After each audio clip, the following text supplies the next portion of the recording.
नमस्ते बच्चों। आज हम पढ़ेंगे रसखान जी के बारे में कक्षा 9 में हिंदी। रसखान जी के बारे में थोड़ा जानते हैं। रसखान जी का जन्म 1548 में हुआ और इनका मूल नाम सैयद इब्राहिम था। ये दिल्ली के पास रहने वाले थे और भगवान श्री कृष्ण के भक्त थे। और इनके गुरु का नाम गोस्वामी विठलनाथ जी था, जिनसे इन्होंने शिक्षा ली और ब्रजभूमि में ये रहे और 1628 में इनकी मृत्यु हो गई। इनकी प्रमुख रचनाएं में सुजान, रसखान, प्रेम वाटिका है और रसखान रचनावली में इनका संग्रह मिलता है। और इस तरह से हम देखेंगे इस पाठ में कि इन्होंने ब्रज भाषा में क्या कहा है। यहाँ संकलित पहले दूसरे सवैयों में कृष्ण और कृष्ण भूमि भूमि के प्रति कवि का अनन्य समर्पण भाव व्यक्त हुआ है।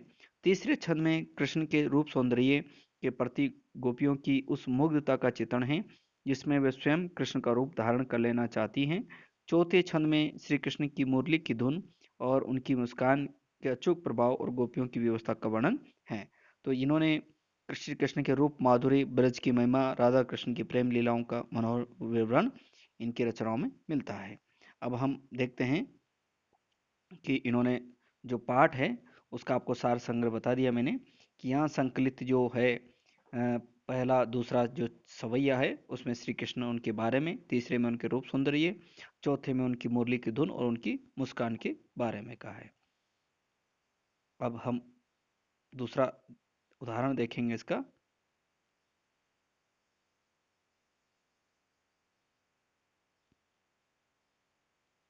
जो सवैया है उसमें इनके जो सवैये हैं, पहला सवैया है, मानुस हो तो वैरस खानी, बसो ब्रज गोकुल गांव के गवारन, जो पशु हो तो कहाँ बस मेरो, चरो नित नंद की धेनु मंझारन, पाहन हो तो वही गिरी को जो कियो हरिछत्र पुरंदर धारन, जो खग हो तो बसेरो करो मिली कालंदी कूल कदम की डारन।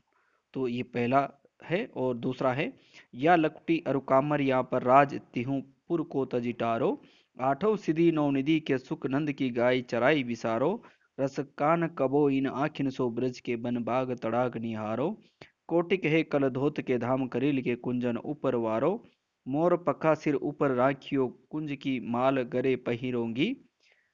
ये तीसरा है, मोर पका सिर ऊपर राखियो कुंज की माल गरे पहिरोगी, ओढ़ी पितंबर ले लकुटी बन गोवधन गवारिन संग फिरोगी, भाव तो वही मेरो रस खानी सो तेरे कहे सब स्वांग करोगी, या मुरली मुरलीधर की अधराना धरी अधराना धरोगी। इसका चौथा है, कानन ने दे अंगुरी रहीबो जब ही मुरली धुनी मंद बजे हैं, मोहनी तानन सो रस खानी अटा चढ़ी गोधन गे है तो गे हैं, तेरी कहो सिगरे ब्रज लोगिन कालई को हूँ कितनो समुझे हैं, वा मायरी वा मुख की मुस्काने समय हारी न जे है न जे है न जे है। अब इसमें शब्दार्थ देखेंगे आप लोग। शब्दार्थ, शब्द संपदा। बसों का अर्थ है बसना, रहना। जैसे आप कहाँ रहते हैं, कहाँ बसते हैं, कहाँ बस, वश में ना होना, अधिकार में नहीं रहना आपके। मंझारन, बीच में। गिरी, पहाड़, पर्वत। पुरंदर, इंद्र। कालिंदी, यमुना। कामरिया, कंबल। तड़ाग, तालाब। कलधोत के धाम। सोने चांदी के महल। करील, कांटेदार झाड़ी। वारो, न्यौछावर करना। भाव तो अच्छा लगना लगना। अटा, कोटा, अटालिका। टेरी, पुकार कर बुलाना। तो इस तरह से ये जो शब्द है ये हम अर्थ में स्पष्ट करेंगे। अभी हम पहला जो पद है उसको देखते हैं। पहला पद देखेंगे हम, उसका अर्थ स्पष्ट करते हैं। पहले पद में कि मनुष्य मानुस हो तो रस खानी बसो ब्रज गोकुल गांव के ग्वारन। इसमें कहा है, रसकान जी कहते हैं, यदि अगले जन्म में मेरा जन्म मनुष्य रूप में हो तो केवल ब्रज के गोकुल गांव में निवास करने वाले ग्वाले के रूप में ही हो, जिससे मैं कृष्ण के समय और जो उनका रूप सौंदर्य हैं उनका सामीप्य में पा सकूं।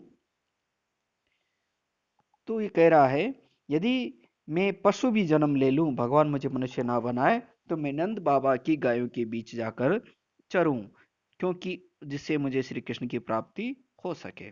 जो पशु हो तो कहाँ वश मेरो, मेरा वश में हो तो मैं उनकी गायों के मध्य रहूं। पाहन हो तो वही गिरी को जो कियो हरि छत्र पुरंदर धारण। अगर मैं किसी पत्थर भी बनूं तो मैं उसी गोवर्धन पर्वत को अंग बनूं जिसे भगवान श्री कृष्ण ने उन ब्रज के गांव वालों को बचाने के, जो इंद्र के क्रोध से बचाने के लिए अपनी उंगली पर धारण किया था। अपने इनका एक नाम है गिरिधर। गोवर्धन पर्वत को इन्होंने धारण किया था इंद्र के क्रोध से बचाने के लिए।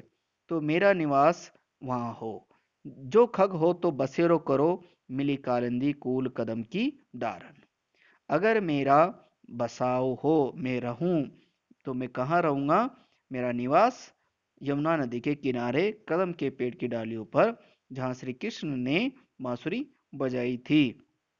तो इस तरह से मैं हर तरह से केवल ब्रजभूमि से ही अपना संबंध स्थापित करना चाहता हूँ। अगला वीडियो इसका पार्ट 2 में देखेंगे।